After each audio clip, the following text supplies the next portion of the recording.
तो Monday night raw पे दो बलशाली, दो शक्तिशाली सुपरस्टार आपस में टकराए और क्या हुआ, बहुत ही कमाल हुआ।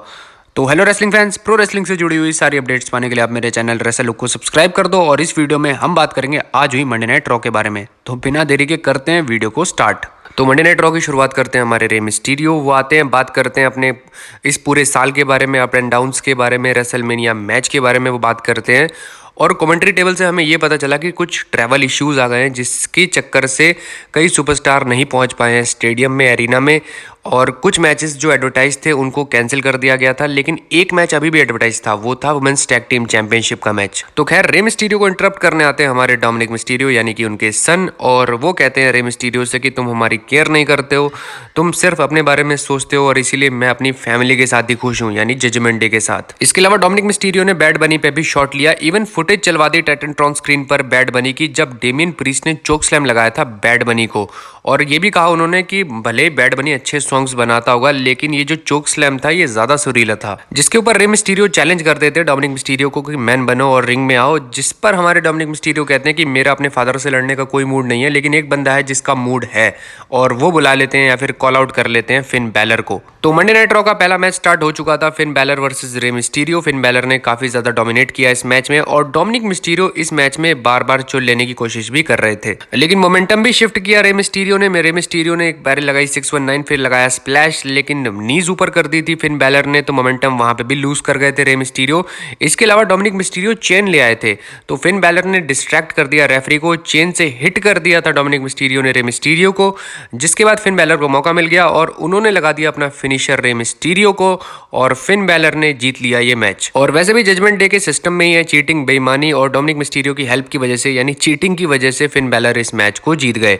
सडनली हम जाते हैं बैक स्टेज, और वहां पे हो चुका था एक बहुत बड़ा पंगा, यानी कि लीटा पे किसी अननोन पर्सन ने कर दिया था अटैक, और लीटा इस सिचुएशन में ही नहीं थी कि वो टैग टीम चैंपियनशिप मैच में compete कर पाए। और वैसे जब मैंने ये सेगमेंट देखा तो मैं काफी ज्यादा खुश हो गया, क्योंकि डब्ल्यूडब्ल्यूई ने सिनेरियो तो बहुत बढ़िया क्रिएट कर दिया था। और अगला ही मैच था वुमेन्स टैग टीम चैंपियनशिप के लिए, और लीटा की जगह चैंपियनशिप मतलब एक तरीके से डिफेंड करने वाली थी ट्रिश स्ट्रैटस। और मैच इन दोनों टीम्स का स्टार्ट होता है वुमेन्स टैग टीम चैंपियनशिप के लिए। वेल, मैच की बात करूं, काफी लंबा ये मैच था, काफी ज्यादा मौका मिला हर सुपरस्टार को, और बहुत बार कवर हुआ, बहुत बार मूव्स लगाए गए, मतलब सीरियसली यही सब चल रहा था। और कई बार तो बहुत ही अच्छे मोमेंट थे इस मैच में, जब टर्न बकल के ऊपर से सुप्लेक्स लगाने की कोशिश करी थी हमारी रकेल रॉड्रिगस ने, वो भी एक कमाल का मोमेंट था। और लिम मॉर्गन की काफी अच्छी परफॉर्मेंस थी इस मैच में। रकेल रॉड्रिगस बहुत पावर हाउस हैं, बहुत ही टैलेंटेड सुपरस्टार हैं, बहुत ही पोटेंशियल है इनमें। लेकिन एंडिंग मोमेंट कुछ ज्यादा ही इंटरेस्टिंग थी, क्योंकि ट्रिश स्ट्रैटस को मिलती है टैग और उधर से मिलती है लिम मॉर्गन को टैग। लिम मॉर्गन ने रोल अप कर दिया हमारी ट्रिश स्ट्रैटस को, और मैच जीत गई, और न्यू टैग टीम चैंपियंस है हमारी रकेल रॉड्रिगस और लिम मॉर्गन। और मंडे नाइट रॉ पे हमें न्यू टैग टीम चैंपियंस मिल चुके थे, टैग टीम चैंपियन तो चले गए, लेकिन हमारी जब बेकी लिंच जा रही थी तो फाइनली ट्रिश स्ट्रैटस ने कर लिया उन पे टर्न, और अटैक कर दिया ट्रिश स्ट्रैटस ने हमारी बेकी लिंच पे। तो बहुत ही बड़ा मोमेंट हो गया था ये डब्ल्यूडब्ल्यूई के लिए। फाइनली ट्रिश स्ट्रैटस, जो बहुत महीनों से टीजिंग चल रही थी कि बेकी लिंच और ट्रिश स्ट्रैटस का मैच होगा बैकलैश में, और ये चीज आज मंडे नाइट रॉ से स्टार्ट हो भी चुकी है। जिसके बाद हमने देखा पॉल हेमन का इंटरव्यू। वैसे वो ब्रॉक लेसनर के बारे में बात कर रहे थे, और ये कह रहे थे कि मुझे नहीं पता कि ब्रॉक लेसनर ने कोडी रोड्स पे अटैक क्यों किया, जबकि उनका कोई लेना देना वैसे है नहीं। तो पॉल हेमन बहुत ही शातिर आदमी है वैसे। और जिसके बाद था एक बहुत ही तगड़ा match, Bobby Lashley versus Bronson read. अरे मैच में क्या हुआ, मतलब एक दूसरे को मूव्स लगा रहे थे, लिटरली कमाल का ये मैच था। मतलब हर्ट लॉक नहीं लगा पा रहे थे बॉबी लैशली ब्रॉन्सन रीड को, और ब्रॉन्सन रीड ने भी अपनी पावर का भरपूर इस्तेमाल किया बॉबी लैशली के सामने। आमतौर पे लोग कर नहीं पाते हैं, लेकिन सीरियसली बहुत ही कमाल का मैच था ये। ब्रॉन्सन रीड को भी काफी टाइम मिला, काफी ज्यादा मूव्स लगाने का, मैन्यूवर्स लगाने का मौका मिला, बहुत सारे शोल्डर टैकल उन्होंने लगाए, सुप्लेक्स लगाई उन्होंने, इसके अलावा सुनामी लगाने की कोशिश करी। मतलब मजा आ गया था इस मैच को देखने में, और बॉबी लैशली भी भरपूर पावर का इस्तेमाल कर रहे थे। लेकिन जब ये दोनों नीचे आ गए थे, रिंग साइड के बाहर आ गए थे, तो रेफरी काउंट आउट कर रहा था, 10 तक काउंट हो गया, और डबल काउंट आउट के सहारे से कोई भी इस मैच को नहीं जीता। जिसके बाद इन दोनों के बीच ब्रॉल स्टार्ट हो जाती है, फिर डब्ल्यूडब्ल्यूई ऑफिशियल्स आते हैं और इनको सेपरेट किया जाता है। तो मजा तो भरपूर आया इस मैच में, भले कोई नहीं जीता लेकिन मजा भरपूर आया। और मैं चाहता हूं डब्ल्यूडब्ल्यूई से कंटिन्यू करें, इन शक्तिशाली सुपरस्टार, इन बलशाली सुपरस्टार्स को एक दूसरे के सामने भिड़वाया जाए, और मजा भरपूर आएगा। जिसके बाद था अगला सेगमेंट, यानी कि कोडी रोड्स की एंट्री। और कोडी रोड्स आते हैं, रिंग में आते हैं, माइक लेते हैं। काफी ज्यादा हालत वैसे उनकी खराब लग रही थी, क्योंकि अटैक काफी जोरदार था पिछले हफ्ते मंडे नाइट रॉ पे। और वो बात करते हैं रेसलमेनिया में हार के बारे में या फिर मंडे नाइट रॉ पे अटैक के बारे में। ब्रॉक लेसनर के लिए उन्होंने काफ़ी कुछ कहा। इसके अलावा उन्होंने पॉल हेमन का भी मेंशन किया। पॉल हेमन ने कहा था उनको कि अर्न करो अपॉर्चुनिटी। इसके अलावा कोडी रोड्स ये भी कहते हैं कि ब्रॉक लेसनर को लगता है कि वो प्रेडिएटर है और मैं विक्टिम हूँ, तो ऐसा कुछ नहीं होने वाला। ब्रॉक लेसनर से मैं बिल्कुल नहीं डरता हूँ और मैं चाहता हूँ फाइट। और कोडी रोड्स ने चैलेंज कर दिया ब्रॉक लेसनर को बैकलैश में एक मैच के लिए। लेकिन फिलहाल ब्रॉक लेसनर आज मंडे नाइट रॉ पर थे नहीं, तो कोई जवाब तो हो नहीं पाएगा, लेकिन शायद अगले हफ्ते हो सकते हैं, तो देखना पड़ेगा। काफी ज्यादा इंटरेस्टिंग होगा और ये पूरा मैच मेन इवेंट करने वाला है बैकलैश को। ये आप मेरी प्रेडिक्शन ले लो, ये 100% श्योरिटी वाली बात है। जिसके बाद था अगला match, undisputed farmer undisputed tag team champions की एंट्री होती है यानी ऊसोस की, और उनका मैच था अगेंस्ट अल्फा अकेडमी। ये मैच काफी अच्छा था। चैट गेबल की परफॉर्मेंस एज यूजुअल काफी अच्छी रहती है मैचेस में, और स्टार्टिंग से लेकर काफी हद तक चैट गेबल ही मैच को रेसल कर रहे थे, लेकिन फैंस को चाहिए थे ओटिस। जब ओटिस की एंट्री हुई तो फैंस ने काफी तगड़ा सपोर्ट दिया ओटिस को। एक कैटरपिलर वाला वो जो स्लैम लगाते हैं वो भी उन्होंने लगाया, काफी अच्छा था वो। इसके अलावा बहुत अच्छी परफॉर्मेंस थी चैट गेबल की, सुपर प्लेक्स मून सॉल्ट बहुत बढ़िया लगाई उन्होंने। और चलते हैं एंडिंग मोमेंट की तरफ। चैट गेबल थे रिंग में और जे ऊसो और जिमी ऊसो ने ली ब्लाइंड टैग और 1D लगाया चैट गेबल को और पिन कर दिया जे ऊसो ने चैट गेबल को, और इस मैच को जीत गए हमारी ऊसोस की टीम।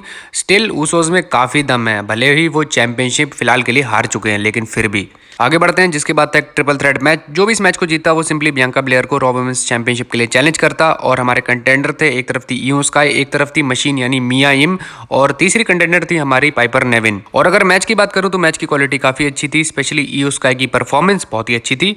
उन्होंने लगाई एक सुपर किक जो कि बहुत कमाल की थी, एक ड्रॉप किक लगाई उन्होंने बहुत कमाल की थी, सुसाइड डाइव्स लगाई थी उन्होंने, और बेली का बहुत अच्छा सपोर्ट भी मिल रहा था बिना चीटिंग के, बहुत ही अच्छा सपोर्ट मिल रहा था इयो स्काई को। और इस मैच में अपना फिनिशर लगाया इयो स्काई ने मशीन पर, और इस मैच को जीत गई हमारी इयो स्काई। और अब इयो स्काई चैलेंज करेंगी बियांका ब्लेयर को रॉ वुमेन्स चैंपियनशिप के लिए। लगे हाथ ये भी बता दूं कि अगले हफ्ते ब्रॉक लेसनर भी डब्ल्यूडब्ल्यूई के मंडे नाइट रॉ के लिए एडवर्टाइज हो चुके हैं। और अब चलते हैं मेन इवेंट की तरफ, जो कि था एक match Kevin Owens versus solo Sikoa. Match की बात कर लेते हैं। मैच की क्वालिटी काफी अच्छी थी, पेपर व्यू लेवल का मैच था, नो डाउट अबाउट दैट। और सोलो सिकोआ की परफॉर्मेंस या फिर उनकी बुकिंग हमेशा ही डोमिनेटिंग रहती है, और ये चीज हमें मतलब इस मैच में दिख भी रही थी।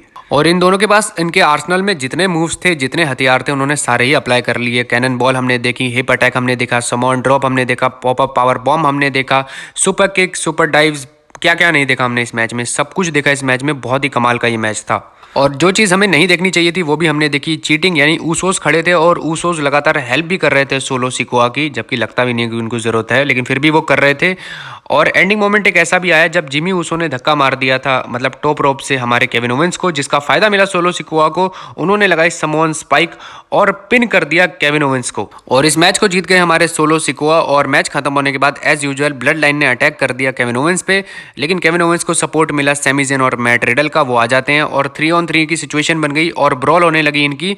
लेकिन ब्लड लाइन को वहां से भागना पड़ गया, क्योंकि स्टैंड टॉल किया हमारी रिंग में टीम ने, मैट रिडल और केविन ओवेंस और सैमी ज़ेन वाली ने। और जाते जाते जिमी ऊसो को एक स्टनर भी पड़ता है, जो कि बहुत ही कमाल का था, और यहां से रॉ चली गई ऑफ एयर।